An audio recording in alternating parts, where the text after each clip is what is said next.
بسم اللہ الرحمن الرحیم۔ زکوٰۃ کے قرآنی مفہوم کو سمجھنے سے پہلے ضروری ہے کہ اس کا مروجہ مفہوم سمجھ لیا جائے۔ اس کی روح سے جب کسی شخص کے پاس ایک خاص مقدار کے مطابق مال جمع ہو اور اس پر 1 سال گزر جائے تو اس کے لیے ضروری ہے کہ اس کا ایک خاص حصہ عام طور پر 2.1/2% خدا کی راہ میں دے دے۔ مال کی اس مقدار کو جس پر زکوٰۃ واجب ہو جاتی ہے نصاب کہتے ہیں، اور جس نسبت سے اس میں سے زکوٰۃ نکالی جائے اسے شرع کہا جاتا ہے۔ عام طور پر نصاب حسب ذیل بتایا جاتا ہے۔ نمبر 1، چاندی 52.5 تولہ، 2، سونا 7.5 تولہ، 3، اونٹ 5 راس، 4، گائے 30 راس، 5، بکریاں 40 راس وغیرہ وغیرہ۔ اس کے ساتھ ہی یہ بھی کہا جاتا ہے کہ اگر اسلامی حکومت قائم ہو تو اسے چاہیے کہ لوگوں سے زکوٰۃ وصول کرے۔ اگر ایسی حکومت نہ ہو تو لوگ اپنے اپنے طور پر زکوٰۃ خرچ کر دیں، لیکن حکومت ہو یا افراد زکوٰۃ خرچ کی جائے گی انہی مصارف پر جن کا تعین کر دیا گیا ہے۔ قرآن کریم میں زکوٰۃ دینے کا حکم تو آیا ہے جس کی تفصیل ہم آگے چل کر بیان کریں گے، لیکن جن باتوں کا ذکر اوپر کیا گیا ہے یعنی نصاب، شرح، مدت وغیرہ، ان میں سے کوئی بات بھی قرآن مجید میں نہیں ہے۔ کہا یہ جاتا ہے کہ کم از کم مصارف زکوٰۃ کی تصریح تو خود قرآن کریم نے کر دی ہے۔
شاہ رفیع الدین اس کا ترجمہ یوں کرتے ہیں: سوائے اس کے نہیں کہ خیرات واسطے فقیروں کے اور محتاجوں کے اور عمل کرنے والوں کے اور تحصیل اس کی کے اور جن کو کہ الفت دلائے جاتے ہیں، دل ان کے اور بیچ آزاد کرنے گردنوں کے اور قرض داروں کو اور بیچ راہ اللہ کے اور مسافروں کو فرض ہے اللہ کی طرف سے، اور اللہ جاننے والا حکمت والا ہے۔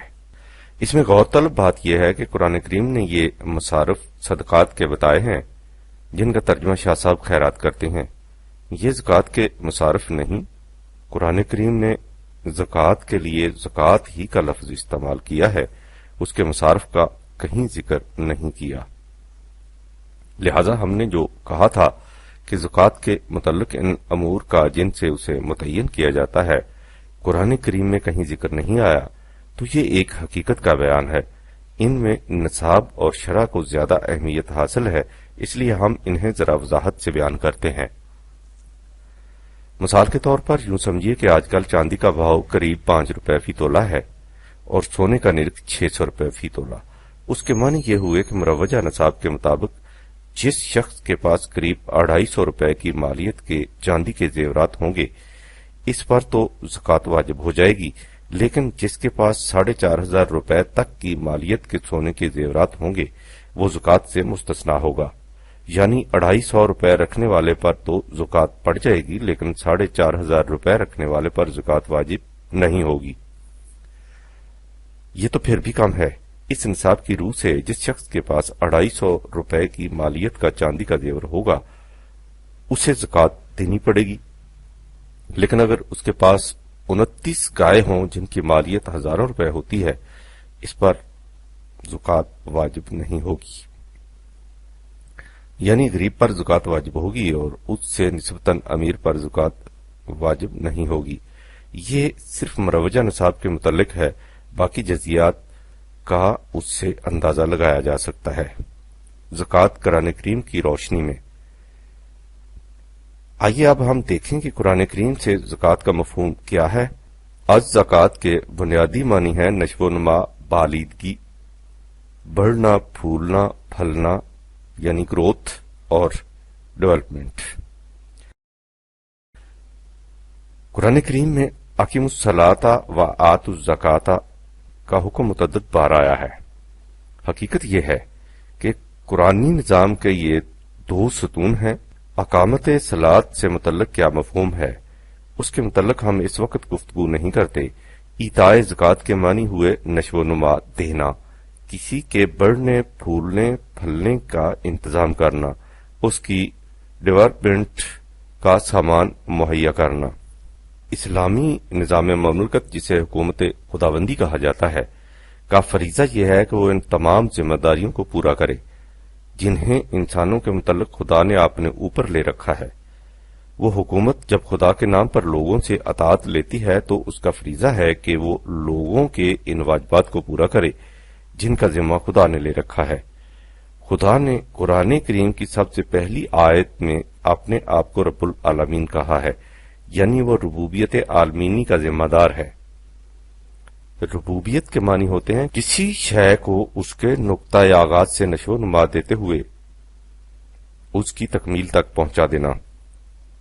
اس سے واضح ہے کہ دیگر اشیاء کائنات کے علاوہ نوع انسان کی عالمگیر نشو و نما کا ذمہ بھی خدا نے اپنے اوپر لے رکھا ہے۔ اس ذمہ داری کے سلسلہ میں اس کا ارشاد ہے کہ وَمَا مِن دَابَّةٍ فِي الْأَرْضِ إِلَّا عَلَى اللَّهِ رِزْقُهَا 11/6۔ زمین میں کوئی ذی حیات ایسا نہیں جس کے رزق کی ذمہ داری اللہ پر نہ ہو، اور خود انسانوں کے سلسلہ میں فرمایا نحن نرزقکم و ایاہم 6/152۔ ہم ان کے اور ان کی اولاد کے رزق سامان زیست کے ذمہ دار ہیں۔ خدا کی یہ وہ ذمہ داریاں ہیں جنہیں پورا کرنے کے لیے جماعت مومنین اسلامی نظام کو متشکل کیا گیا تھا، یعنی ان کی ذمہ داری تھی کہ وہ ایسا نظام قائم کریں جس سے تمام افراد انسانیہ کو ان کی نشو و نما کا سامان ملتا رہے۔ اسے اس نے ایتائے زکوٰۃ، سامان نشو و نما دینے کی اصطلاح سے تعبیر کیا ہے۔ دیکھیے اس حقیقت کو قرآن کریم کس قدر وضاحت سے بیان کرتا ہے۔ سورہ الحج میں ہے الذین ان مکناہم فی الارض اقاموا الصلاۃ و آتوا الزکوٰۃ 22/40۔ یہ مومنین وہ ہیں کہ اگر انہیں زمین میں حکومت مل گئی تو یہ اقامت صلاۃ کریں گے اور زکوٰۃ دیں گے۔ آپ نے غور فرمایا کہ اسلامی حکومت کا فریضہ ایتائے زکوٰۃ دینا ہے، یعنی نوع انسان یا افراد معاشرہ کو سامان نشو و نما عطا کرنا۔ اس اعتبار سے حکومت کی ساری آمدنی ریونیو کو زکوٰۃ یعنی سامان نشو و نما مہیا کرنے کا ذریعہ کہا جائے گا، جسے وہ افراد معاشرہ اور اس کے بعد عالمگیر انسانیت کو دینے کے لیے حاصل کرے گی۔ اس کے لیے وہ کیا انتظام کرے گی، لوگوں کی کمائی میں سے کس قدر لے گی، اس کا تعین ضروریات کے لحاظ سے کیا جائے گا۔ بالفاظ دیگر یوں کہا جائے گا کہ اسلامی مملکت کا ایک بنیادی فریضہ ایتائے زکوٰۃ ہے، یعنی تمام افراد معاشرہ کو سامان نشو و نما پہم پہنچانا۔ اس مقصد کے پیش نظر اس کی تمام متعینہ آمدنی زکوٰۃ یعنی ذریعہ نشو و نما کہلا سکتی ہے۔ اب آگے بڑھیے، ہم دیکھتے ہیں کہ بعض وقت ہنگامی حالات ایسے بھی پیدا ہو جاتے ہیں جن کے لیے بجٹ میں گنجائش پروویژن نہیں ہوتی، مثلا سیلاب، زلزلہ، وبا، جنگ وغیرہ۔ ان کے لیے ملت سے خاص عطیات کی اپیل کرنی پڑتی ہے۔ انہیں قرآن کریم نے صدقات سے تعبیر کیا ہے۔ سورہ توبہ کی آیت 60 میں جو پہلے درج کی گئی ہے، جن مصارف کا ذکر ہے وہ صدقات کے مصارف ہیں، زکوٰۃ کے نہیں۔ ان تصریحات سے واضح ہے کہ جو کچھ آج کل زکوٰۃ کے نام سے دیا جاتا ہے وہ زکوٰۃ نہیں، اسے آپ خیرات کہہ سکتے ہیں۔ زکوٰۃ کے لیے اسلامی حکومت کا ہونا ضروری ہے۔ اسلامی حکومت زکوٰۃ دیتی ہے، یعنی لوگوں کے لیے سامان نشو و نما بہم پہنچاتی ہے۔ اس فریضہ کی ادائیگی کے پیش نظر اسلامی مملکت کی ساری آمدنی زکوٰۃ یعنی ذرائع نشو و نما کہلا سکتی ہے۔ اس آمدنی کی نہ کوئی غیر متبدل شرح ہے، نہ خاص نصاب۔ حکومت اسے ضروریات کے مطابق خود متعین کرتی ہے۔ نبی اکرم صلی اللہ علیہ وسلم اور خلافت راشدہ نے اسے اس وقت کی ضروریات کے مطابق مقرر کیا ہوگا۔ ہنگامی حالات کے لیے عطیات کو صدقات کہا جاتا ہے۔ قطع نظر جزیات کے اگر بحیات مجموعی دیکھا جائے تو بادنا تعمق یہ حقیقت واضح ہو جائے گی کہ زکوٰۃ کا مروجہ تصور قرآن کے معاشی نظام میں فٹ ہی نہیں بیٹھتا۔ جیسا کہ آپ سابقہ ابواب میں دیکھ چکے ہیں، قرآن کے معاشی نظام کے اساسی عناصر یہ ہے کہ فاضلہ دولت افراد کے پاس نہیں رہتی اور دولت جمع کی ہی نہیں جا سکتی۔ اس کے برعکس زکوٰۃ کا مروجہ تصور یہ ہے کہ ایک شخص اپنی فاضلہ دولت اپنے پاس جمع رکھتا ہے اور اس پر ایک سال گزرنے کے بعد اس میں سے 2.5% روپیہ بطور زکوٰۃ دے دیتا ہے۔ بقایا 97.1/2 پھر اپنے پاس رکھتا ہے اور اس طرح لامتناہی طور پر دولت جمع کر سکتا ہے۔ زکوٰۃ کا مروجہ تصور پیدا کیسے ہوا، اس کی تفصیل دلچسپ بھی ہے اور عبرت آموز بھی۔ سورہ توبہ کی حسب ذیل آیات سابق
جو لوگ چاندی، سونا، مال و دولت جمع کرتے ہیں اور انہیں اللہ کی راہ میں نہیں دیتے، اے رسول تو انہیں الم انگیز عذاب کی بشارت سنا دے۔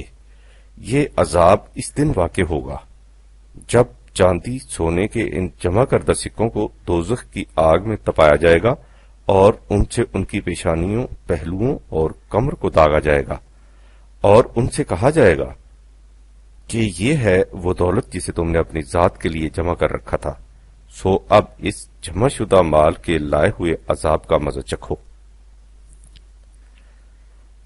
یہ آیات اپنے مطالب کے لیے بالکل واضح ہیں۔ ان کی روح سے مال و دولت کا جمع کرنا شدید ترین عذاب کا مستوجب ہے۔ ابو داؤد کی ایک روایت میں ہے کہ ابن عباس کہتے ہیں کہ جس وقت یہ آیت نازل ہوئی والذین ینکزون الذھب والفضہ، تو مسلمانوں پر اس کا خاص اثر ہوا، یعنی انہوں نے اس حکم کو گراں خیال کیا۔ حضرت عمر نے لوگوں سے کہا میں تمہاری اس فکر کو دور کر دوں گا اور اس مشکل کو حل کر دوں گا۔ پس عمر رسول اللہ کی خدمت میں حاضر ہوئے اور عرض کیا یا نبی اللہ، یہ آیت آپ کے صحابہ پر گراں گزر رہی ہے، آپ نے فرمایا خداوند تعالیٰ نے زکوٰۃ اس لیے فرض کی ہے کہ وہ تمہارے پاکی مال کو پاک کر دے۔ ابن عباس کہتے ہیں کہ حضور کا یہ بیان سن کر عمر نے جوش مسرت سے اللہ اکبر کہا۔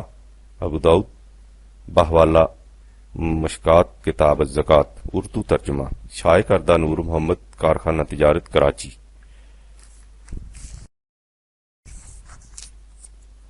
تھوڑے سے تدبر سے یہ بات سمجھ میں آ جائے گی کہ یہ روایت وضعی ہے اور اس زمانے کی تراشی تھا جب مسلمانوں میں نظام سرمایہ داری رائج ہو چکا تھا۔ اس میں سب سے پہلے تو یہ دیکھیے کہ اللہ تعالیٰ کی طرف سے ایک حکم نازل ہوتا ہے اور کہا یہ گیا ہے کہ وہ صحابہ کے بار پر معاذ اللہ گراں گزرا۔ خدا کا حکم تو ایک طرف قرآن مجید میں نبی اکرم کو مخاطب کر کے کہا گیا ہے کہ خدا اس امر پر شاہد ہے کہ یہ لوگ کبھی صاحب ایمان نہیں ہو سکتے جب تک کہ اپنے ہر نزاعی معاملہ میں تجھے اپنا حکم مقرر نہ کریں اور پھر تیرے فیصلے کے خلاف اپنے دل کی گہرائیوں میں بھی کوئی گرانی محسوس نہ کریں اور اس کے سامنے سر نیاز خم کر دیں۔ 4/65۔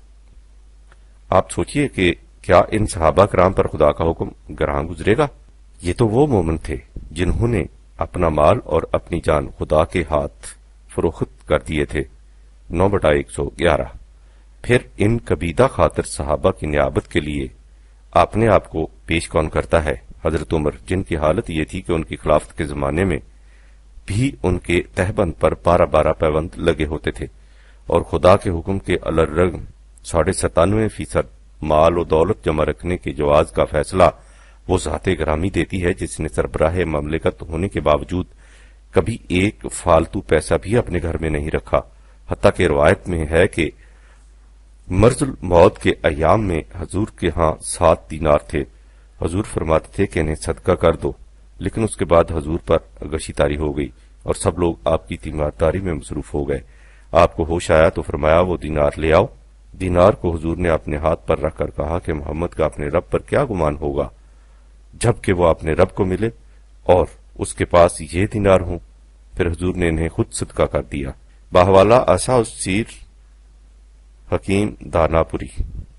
کیا یہ رسول صلی اللہ علیہ وسلم اپنی امت کے لیے روا رکھیں گے کہ وہ بے حد و نہایت مال جمع کرتے رہیں اور اس میں سے 2.5% سالانہ خیرات کر دیا کریں، باقی مال حلال و طیب ہو جائے گا؟ آج تک کہا یہ جاتا رہا کہ زکوٰۃ کا نصاب اور شرع نبی اکرم کے مقرر فرمودہ ہیں اور ہمیشہ کے لیے غیر متبدل، لیکن اب زمانے کے تقاضوں نے خود ان حضرات کو اپنا موقف تبدیل کر دینے پر مجبور کر دیا ہے۔ مثلا جماعت اہل حدیث احادیث کا اتباع بڑی شدت سے کرتی ہے۔ اس کے ترجمان ہفت روزہ اہل حدیث لاہور کی 16 اگست 1974 کی اشاعت میں ایک مقالہ شائع ہوا جس میں کہا گیا، خوشحال معاشرہ کا قیام اسلام کا بنیادی نظریہ ہے۔ زکوٰۃ کی فرضیت بھی اسی نقطۂ نظر سے ہوئی ہے، تاہم جس معاشرہ اور ماحول میں اس عمل کو فرض کیا گیا ہے وہ آج کل کے ماحول اور معاشرے سے قدرے مختلف تھا۔ اس سلسلہ میں قانون ضرورت کو بنیاد بنایا جا سکتا ہے۔ شرعی قانون کی روح سے زکوٰۃ 4 اشیاء پر فرض ہے: مویشی، غلہ اور پھل، نقدی، سونا چاندی، تجارت۔ پہلی مددات تو بحال ہی قائم ہیں، مگر جہاں تک مال کی تجارت کا تعلق ہے اس کا میدان اب بہت وسیع ہو چکا ہے، لہذا اس معاملہ میں اب مزید غور و فکر کی ضرورت ہے۔ نصاب زکوٰۃ بھی اسلام میں مقرر ہے، لیکن اس معاملہ میں تمام علماء کا اتفاق ہے کہ یہ انفاق فی سبیل اللہ کی کم از کم مد ہے۔ زکوٰۃ کا یہ نظام جب رائج کیا گیا تو اس وقت طلب اور رست کی ضرورت کے مطابق تھا۔ زکوٰۃ کا مقصد صرف یہ نہیں کہ مقررہ اموال میں سے معینہ مقدار ادا کر دی جائے، چاہے وہ معاشرتی ضروریات کا 1% ہی پورا کرے۔ زکوٰۃ کو فقراء اور محتاج لوگوں کی تمام ضروریات کا کفیل ہونا چاہیے، لہذا آج کل اس امر کی ضرورت ہے کہ ضرورت کا اندازہ لگا کر نظام زکوٰۃ کو ازسر نو منظم کیا جائے۔